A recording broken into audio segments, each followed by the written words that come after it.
Muy buenas tardes, queridos alumnos, bueno, tardes o mañanas o lo que sea. Aquí estamos con una nueva entrega de los temas de este curso de Historia de la Música. Vamos a situarnos un poquito lo que estábamos viendo. Desde hace un par de semanas andábamos en la segunda mitad del siglo XVII y habíamos hecho excursiones fuera de Italia, que había sido el territorio en el que habíamos iniciado nuestro estudio de este siglo. Fuimos a Francia y vimos cómo era la vida musical que se organizaba en la corte de Luis XIV. Fuimos luego a Inglaterra la semana pasada y allí estuvimos viendo a partir de la figura de Purcell cómo la vida cortesana inglesa intentaba emular con las características propias de la realidad cultural que en Inglaterra se vivía, algunas características del continente, aunque tenía su idiosincrasia propia.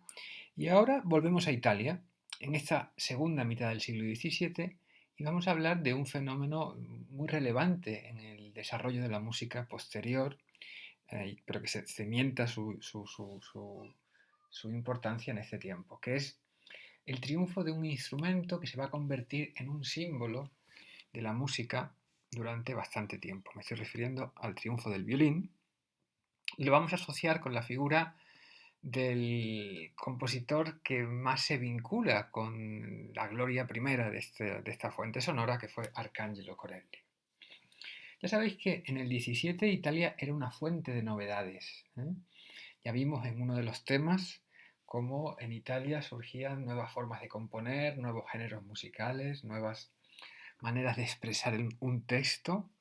Pues bien, una de las novedades italianas, en este caso no de principios del 17, sino de mediados del 17, es el establecimiento del violín como el instrumento por excelencia de la música instrumental, del repertorio instrumental. Y desde Italia, el violín, que digamos tenía una consideración menor en el imaginario de la vida musical europea del momento, va a ir expandiéndose y convirtiéndose en instrumento dominante en los grupos instrumentales del siglo XVII, del siglo XVIII y en adelante. Bien, si os parece vamos a empezar comentando algo acerca de la historia del violín. El violín tiene muchos antecedentes. A diferencia del piano, que como sabéis el piano tuvo un inventor, que es un señor que se apellidaba Cristofori, y se puede dar una fecha bastante precisa de cuando surge este instrumento. El violín es el resultado de una larga historia del desarrollo de instrumentos de cuerda frotada. Se pueden buscar antecedentes del violín digamos, en formas instrumentales, en aparatos sonoros que existían de la Edad Media, como por ejemplo la llamada lira da braccio, por ejemplo el rabel, que tiene características constructivas muy diferentes, pero que tiene, digamos, formas de funcionar cronológicamente bastante paralelas, o la vihuela de arco. En realidad, desde la Edad Media y procedente de Oriente, se extendió por Europa una larguísima colección de instrumentos que producían su sonido gracias al frotamiento que un arco realizaba sobre una cuerda tensada en una caja. Así que son muchos los instrumentos que están emparentados con el violín, pero digamos el violín moderno, o lo que nosotros entendemos por tal, quizás debamos remontar su historia solamente al siglo XVI. En el siglo XVI es cuando vamos a encontrar los primeros ejemplares de determinados instrumentos que por sus características constructivas y por sus características sonoras nos identificamos con el violín de ahora. Y estos primeros instrumentos proceden de dos ciudades italianas. Una de ellas es Brescia. En esta ciudad, en el 16, había una importante actividad de lutería, de construcción de instrumentos de cuerda, y los luthieres de Brescia fueron muy importantes en, digamos, los primeros pasos del instrumento. La otra ciudad cuyo nombre se vincula al origen del violín es la ciudad de Cremona. Si tenéis, no sé si habéis ido a Cremona, es una ciudad muy bonita, mirad que esta es la catedral y la iglesia principal y la plaza bueno, en fin, si tenéis ocasión de pasar por allí, es una ciudad pequeña que se ve en poco tiempo, es una ciudad que está llena de talleres de violín, porque la tradición de lutería, concretamente violinística en Cremona, se ha mantenido muy viva hasta el presente, bueno, hasta la vacía de todo, pero bueno, quiero decir que, que sigue siendo un centro importante en la construcción artesanal del violín. Pues bien, en Cremona vivía una familia, que era la familia Amati, que es clave en el desarrollo del instrumento. Aquí os presento un pequeño cuadro que he sacado de internet con algunos de los miembros más famosos de la familia Amati. Más antiguos que este Girolamo y Antonio Amati, había un Andrea Amati que nació a principios del siglo XVI y que algunos lo consideran como el creador del violín o el inventor del violín, aunque esto no es muy exacto ni se tiene una prueba muy fehaciente de todo ello, ¿no? Lo cierto es que los diferentes miembros de esta familia Amati y los diferentes discípulos que estos talleres Amati fueron creando, entre los que se encuentran nombres tan conocidos como Guarnieri o como Stradivari, fueron poco a poco encontrando soluciones constructivas, encontrando diseños instrumentales que se fueron acercando progresivamente a lo que nosotros entendemos hoy por un violín. Si a principios de siglo la mayor parte de los instrumentos de cuerda pulsada tenían tres cuerdas, bueno, no la mayor parte de los instrumentos de cuerda pulsada, ¿no? Sino que había un tipo de instrumentos de cuerda pulsada que podíamos considerar antecedentes del violín, que contaba solo con tres cuerdas.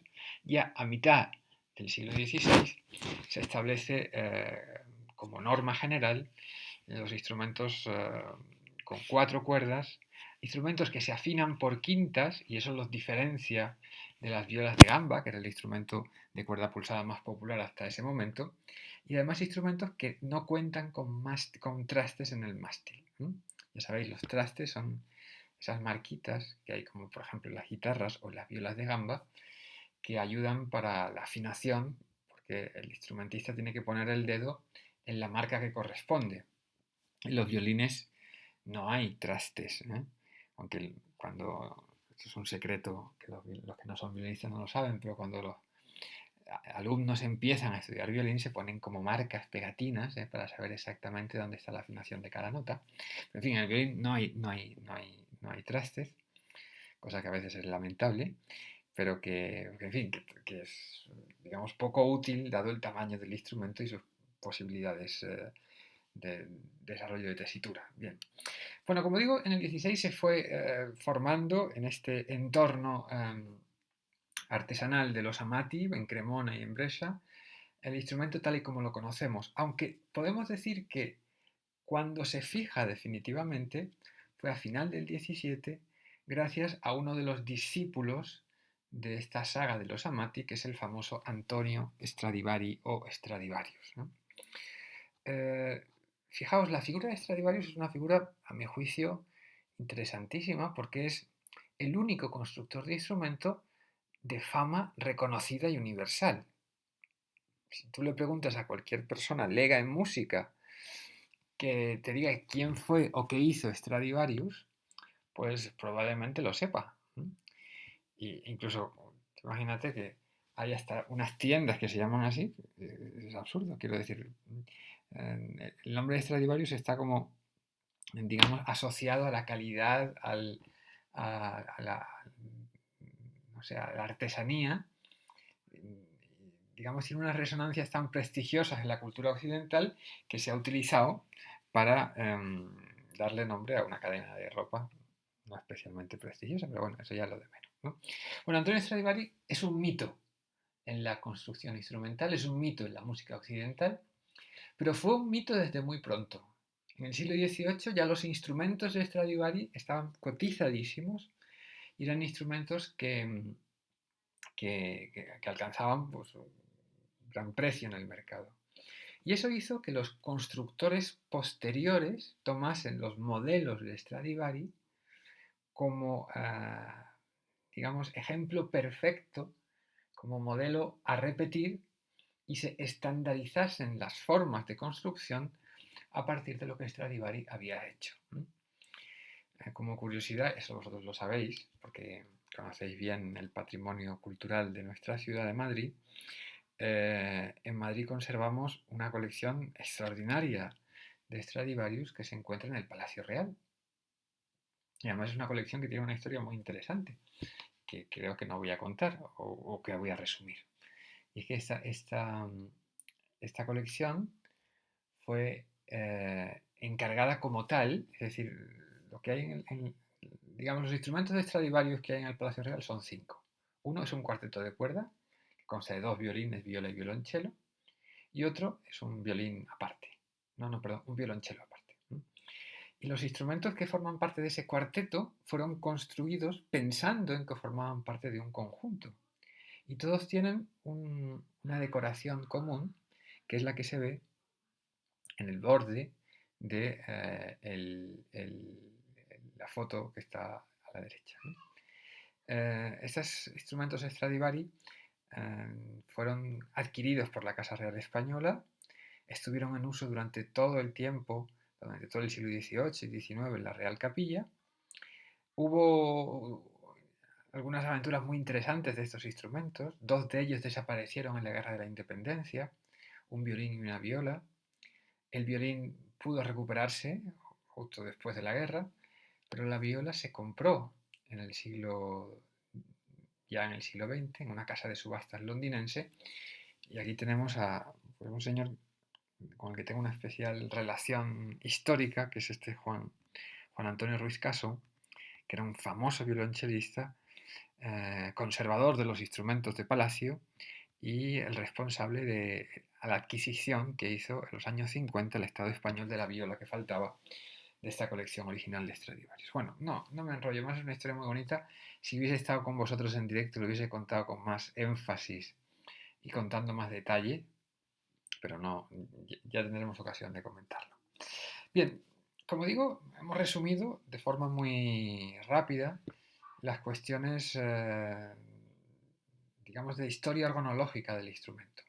Pero más importante, o igual de importante, que la evolución, eh, digamos, constructiva que el instrumento tuvo, está la evolución en su uso. Los violines en el siglo XVI eran instrumentos, vamos a decirlo de esta manera, poco prestigiosos. Todavía en el XVII, en este cuadro de Georges Latour, que era un pintor francés un poco caravallesco, muy interesante. Este es un cuadro que se llama Pelea de músicos, y son una serie de músicos callejeros, 2 de ellos ciegos, que se están ahí peleando, quizás por alguna limosna que han recibido. Pues es interesante, digo, este cuadro, porque nos muestra que aún en el XVII, en Francia, ya no en Italia, pero sí en Francia, el violín era un instrumento que aparecía en este tipo de escenas, digamos, populares.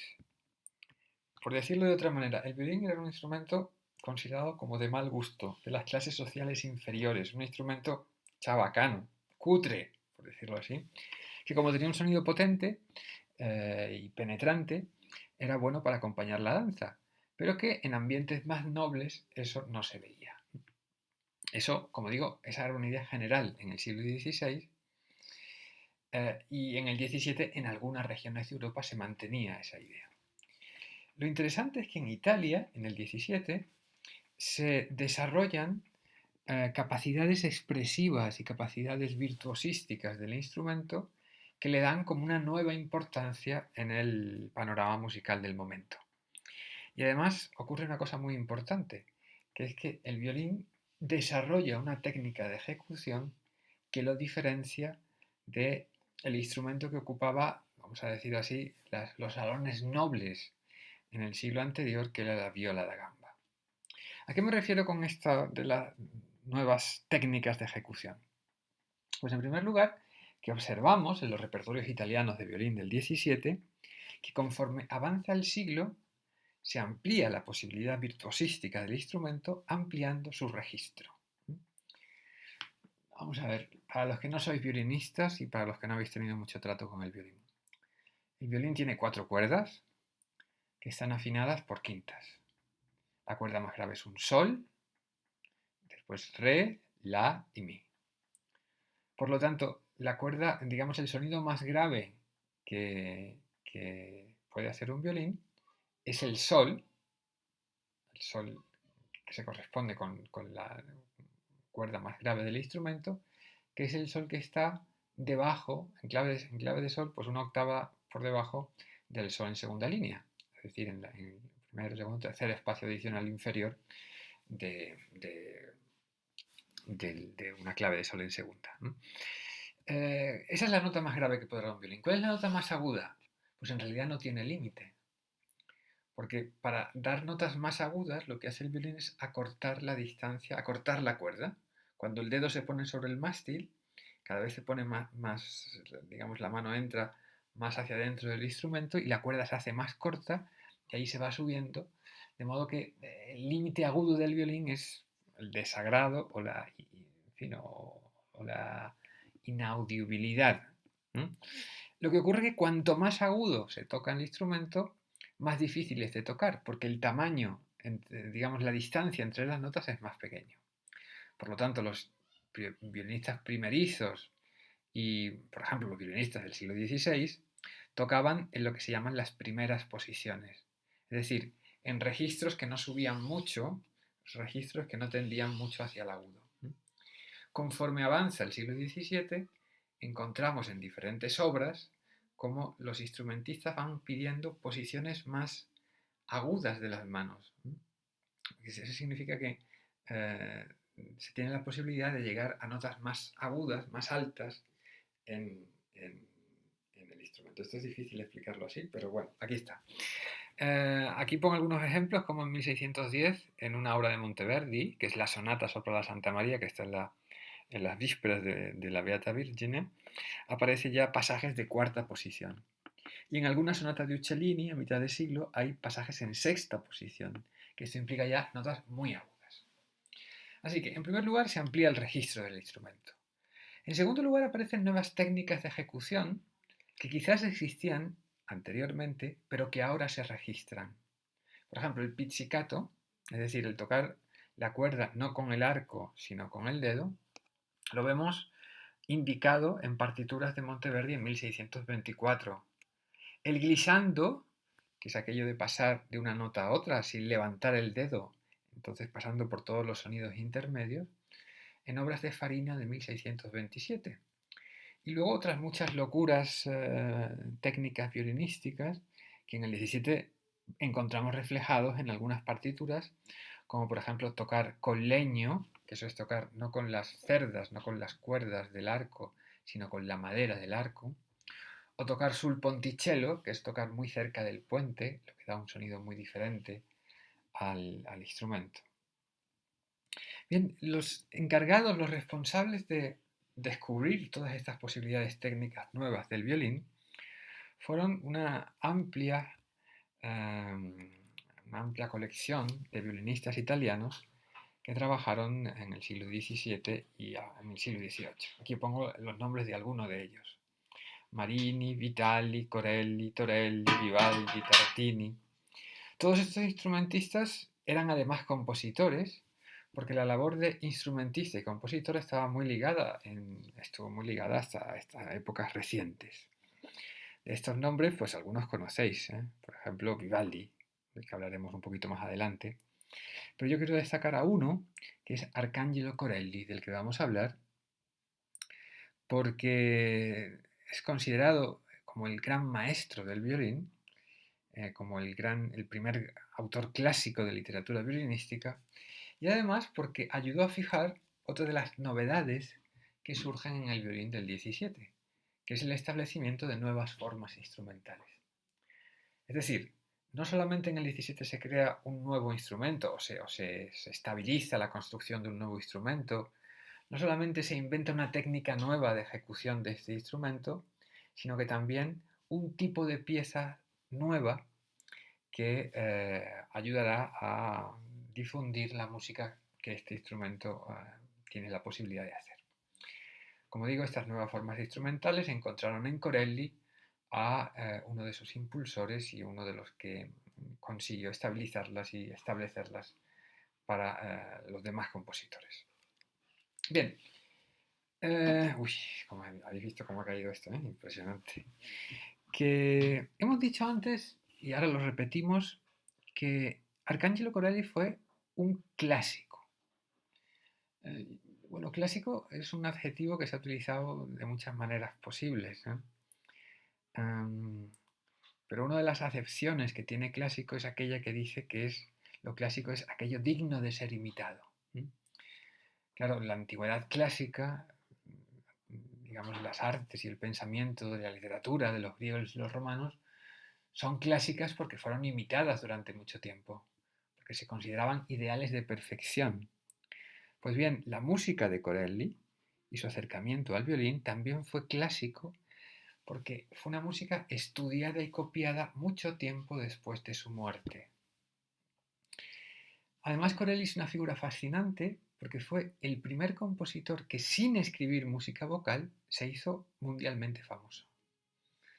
Digamos que todavía en el 18 había una concepción, en el 17 por supuesto, y hasta mitad del 18, había una jerarquización muy clara de las músicas. La música buena, la música importante, la música trascendente era la música vocal. Y la música instrumental era vista como un entretenimiento menor. Por eso todos los grandes compositores de los que hemos hablado se dedicaron esencialmente a la música vocal. Digamos que los encargados de la música instrumental solían ser los propios instrumentistas y estaban en un segundo plano. No conseguían ser considerados grandes maestros como lo había sido Monteverdi o Palestrina o Purcell. El primer compositor que rompe esa barrera, el primer compositor que, siendo solo compositor de música instrumental, se convierte en un autor célebre por toda Europa, fue Arcangelo Corelli. Hay historias muy bonitas de la difusión de la música de Corelli, a mí siempre me gusta contarlas. No sé, es incontable, es inmensa la cantidad de manuscritos con música de Corelli que se encuentran en archivos de todos los lugares del mundo. Y un episodio especialmente interesante, y lo cito porque hay algunas compañeras que proceden de esa parte del mundo, es la presencia que tuvo la música de Corelli en las reducciones jesuíticas del Paraguay, de Bolivia y de Argentina. Ya sabéis, si habéis visto la película La Misión, lo habéis visto de forma muy directa, que los jesuitas fueron a América para cristianizar a los pueblos indígenas, a los que vivían en las zonas selváticas y tropicales, y establecieron lo que se llaman las reducciones. Las reducciones eran poblados en los que se asentaban estas poblaciones que habían tenido una historia anterior itinerante. Eran poblaciones nómadas que fueron asentadas para ser cristianizadas. Y en estas reducciones la presencia de la música era muy relevante. Digamos que los jesuitas utilizaron la música como una herramienta de evangelización. Y cuando las reducciones fueron prohibidas y todo aquello fue desmantelado, la tradición musical que se conservó en alguna de estas zonas, sobre todo en algunas zonas de Bolivia, en el seno de estas comunidades fue muy importante. Y algunas de las músicas que los jesuitas llevaron en el 18 y que se han conservado de forma oral como patrimonio de esas comunidades indígenas proceden del repertorio de Arcangelo Corelli. Es una historia muy bonita que la he contado muy mal, pero que aquí en mi casa, metido en mi cuarto, no puedo contarla de otra manera. Ya os la contaré mejor cuando nos veamos por ahí fuera. Bien, Arcangelo Corelli, no sabemos mucho de su infancia. Se dice que nació en una pequeña localidad que se llama Fusignano, pero lo cierto es que parece que él estudió en Bolonia. Bolonia era una ciudad muy importante en la actividad musical italiana del momento, sobre todo en la actividad instrumental. Y aunque no tenemos datos de la participación de Corelli en instituciones musicales boloñesas de este tiempo, lo cierto es que cuando él se establece en Roma en 1675, a él lo conocen, a él se le identifica como Arcangelo Corelli el Bolognés, y él se presenta así como de Bolonia, ¿no? En Bolonia había entonces y hay una basílica, que es la Basílica de San Petronio, que es esta que tenemos aquí, que tenía una capilla musical muy importante y sobre todo tenía unos ministriles, unos instrumentistas muy relevantes, de una gran importancia. Instrumentistas de todo tipo. Por ejemplo, la presencia de la trompeta es bien conocida y muy importante en la evolución del instrumento dentro de la capilla de la Basílica de San Petronio, pero también violinistas. Y parece que en el entorno de estos violinistas de San Petronio es donde se formó Arcangelo Corelli.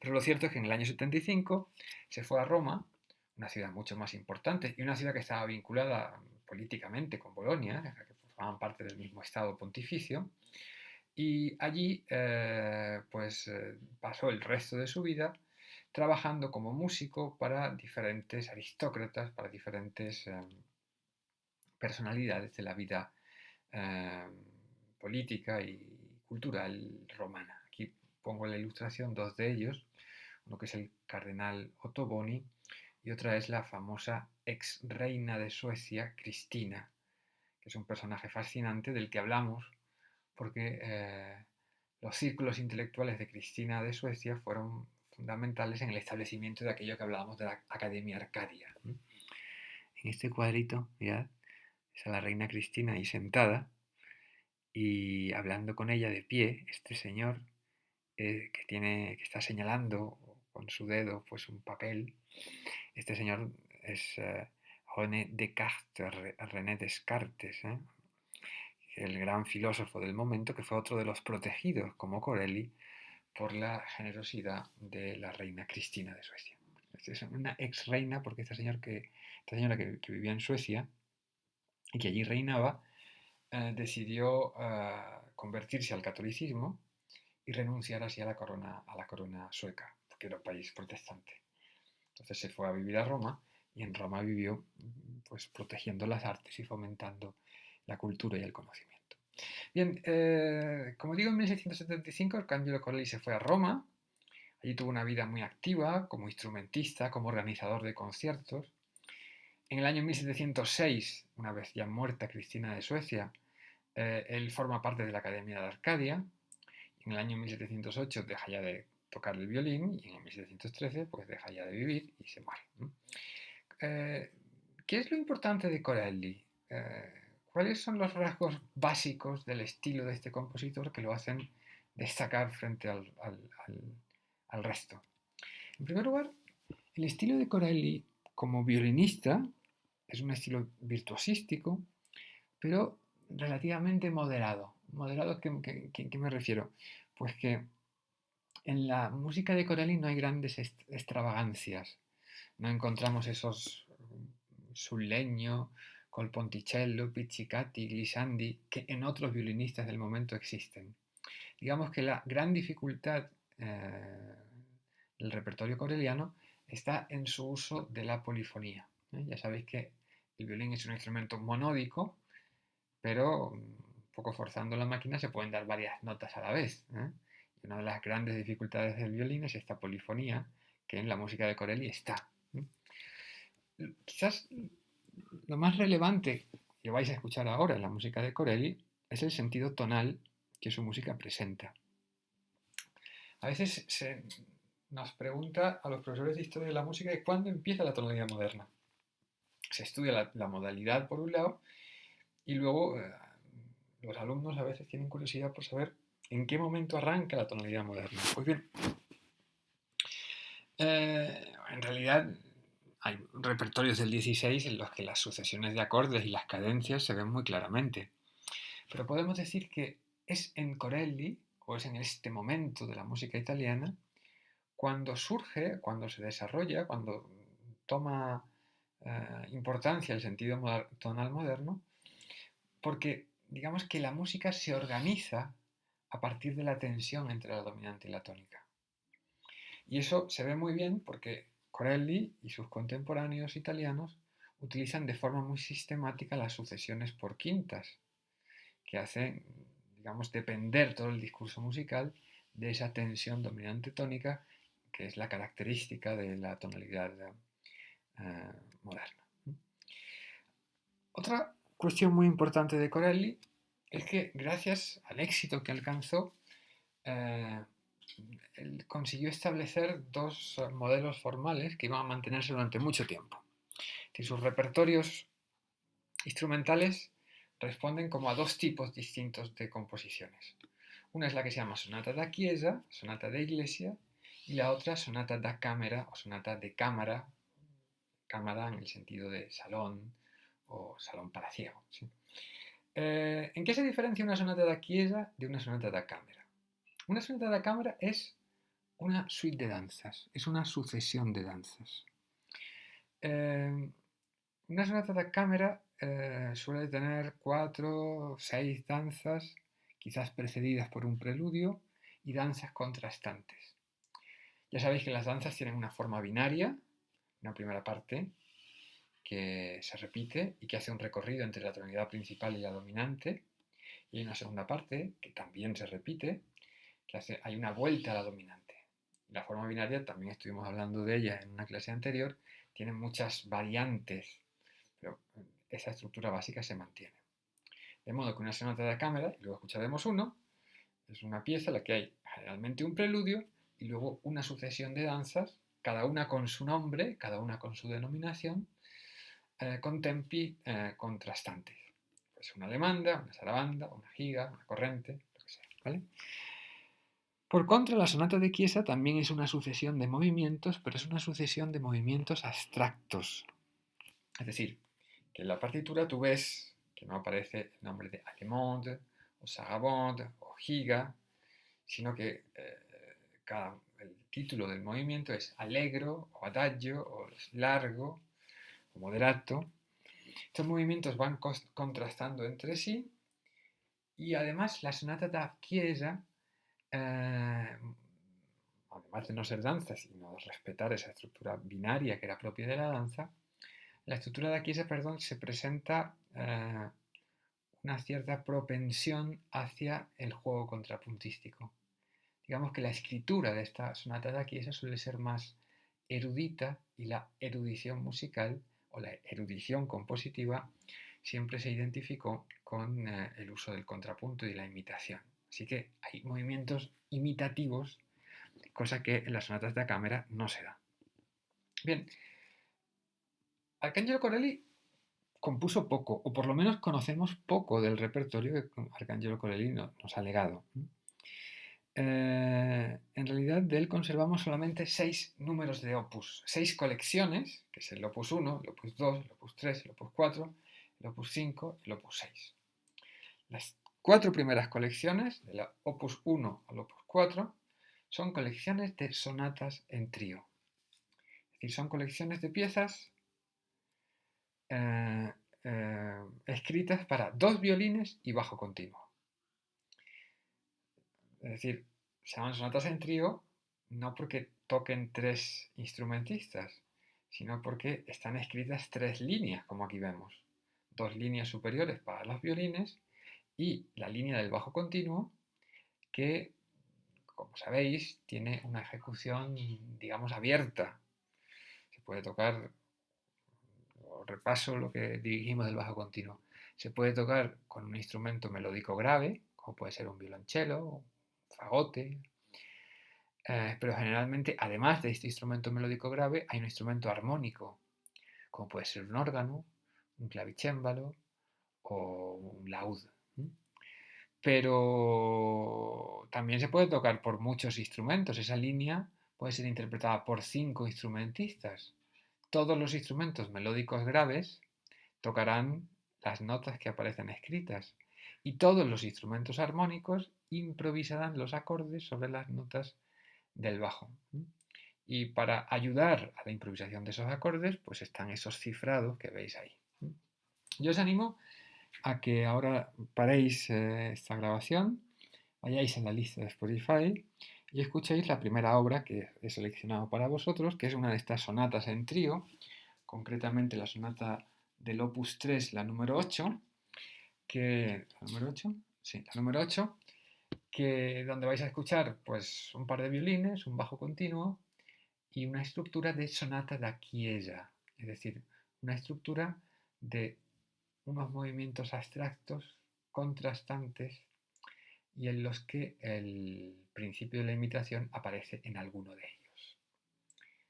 Lo escucháis y después seguimos. Además de las sonatas en trío, o después de las sonatas en trío, mejor dicho, la siguiente colección que publicó Corelli en el año 1700 es una colección de sonatas para violín y bajo continuo. Antes eran dos violines y bajo continuo, aquí violín y bajo continuo. El Opus 5 de Corelli fue la más célebre colección de música instrumental de todo el siglo XVIII. Fue su gran éxito, la obra que le deparó gran parte de su inmortalidad y una obra muy imitada por muchísimos compositores posteriores. Yo os traigo como ejemplo en la lista de Spotify una de los movimientos, que no es este, o sea, uno de los movimientos, no, una de las sonatas que hay aquí en esta colección, que no es esta, pero digamos, pongo esta ilustración de otra de ellas para que veáis cómo están escritas estas obras. A dos pentagramas. El pentagrama superior, que es el del violín, y el pentagrama inferior, que es el del bajo continuo, ¿vale? La sonata que os he escogido es una sonata una sonata da cámara. Hay un preludio y tres danzas. Una danza rápida, moderadamente rápida, una danza lenta y una danza rápida.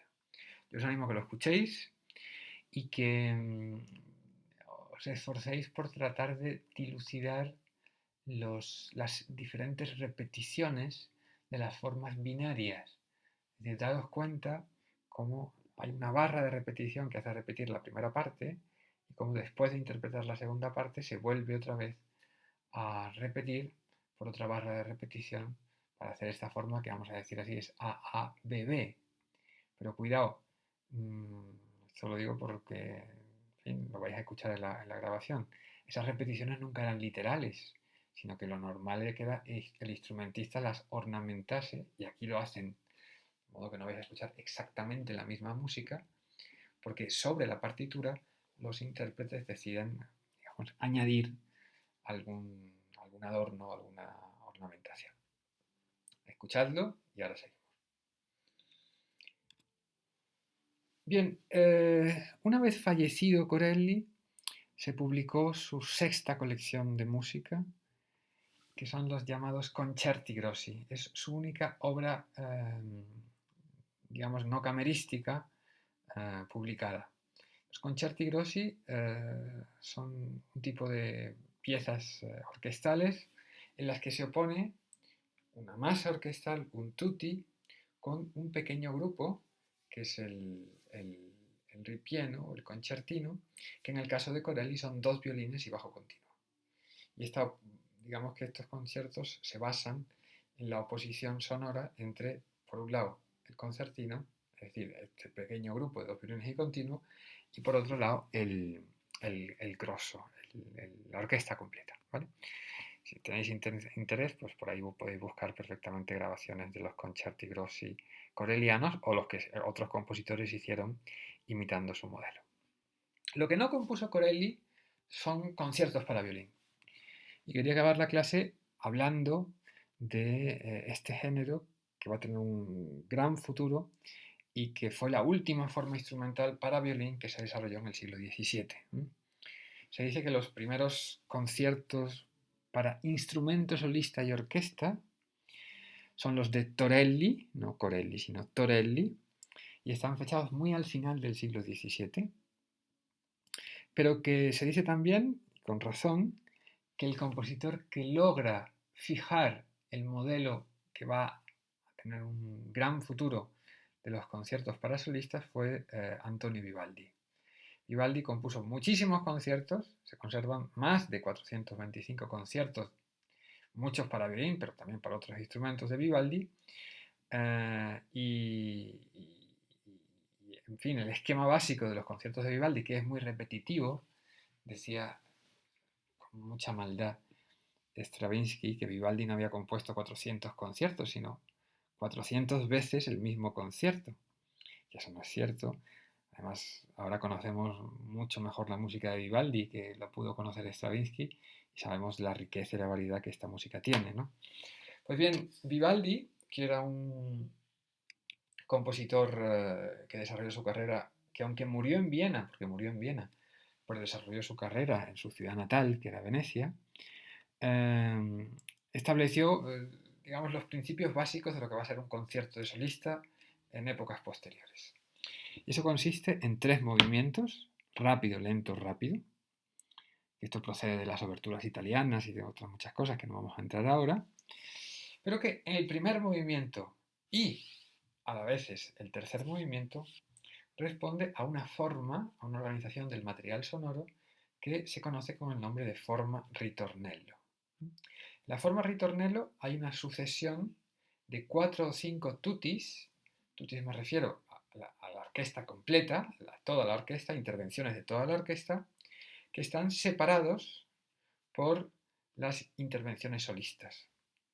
Esos tutis se llaman ritornelli, ritornelli, porque, digamos, van repitiendo el mismo material y, como sabéis, en italiano ritornare es volver. Así que el ritornello es ese tutti instrumental que vuelve. El primer y último de los ritornelli están en la tonalidad principal. Es decir, si estamos en Do mayor, el primer ritornello está en Do mayor, el último ritornello está en Do mayor.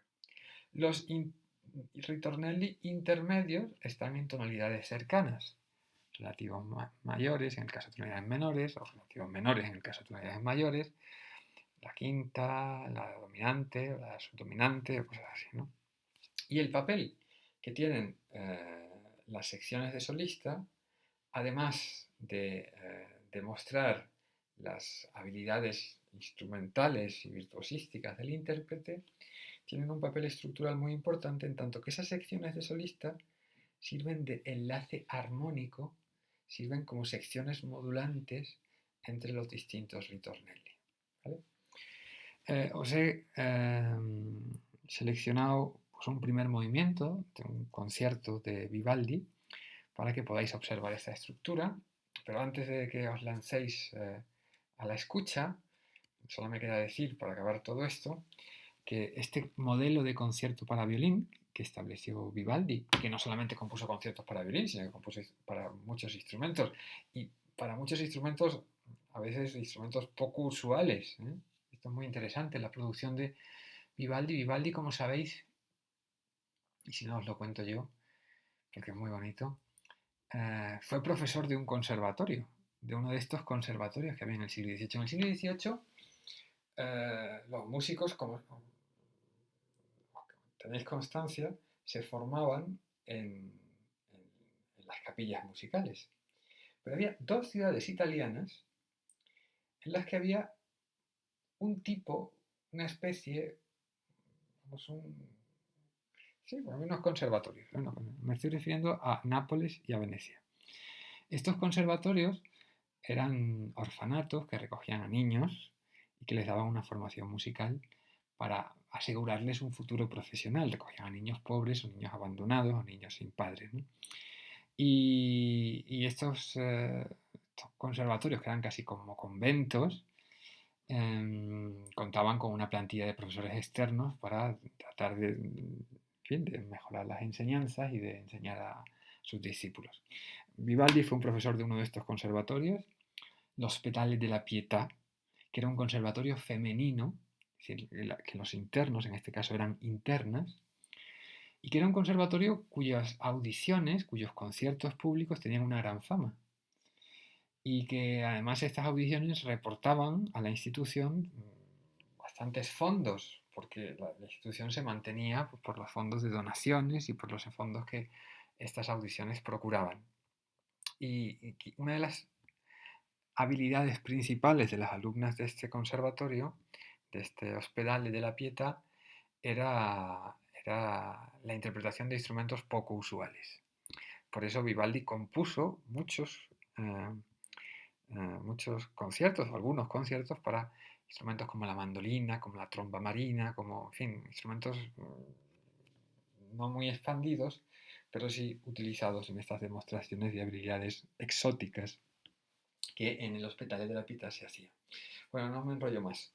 Este modelo de instrumentos para violín, como digo, se utilizó para luego desarrollar las capacidades virtuosísticas de otros instrumentos y ya está. Os animo a que lo escuchéis, a que tratéis de identificar esa estructura de forma ritornello y os emplazo a que la próxima semana, casi ya, porque es viernes, nos veamos en una nueva emisión de estas clases del confinamiento que nos le estamos pasando pues lo mejor que podemos, dentro de que no se puede gran cosa. Espero que estéis muy bien, me acuerdo mucho de vosotros, de los que sé que estáis en situaciones más difíciles, que yo os mando pues todo mi aliento, toda mi comprensión, todo mi cariño y nada, un beso muy fuerte y hasta muy pronto.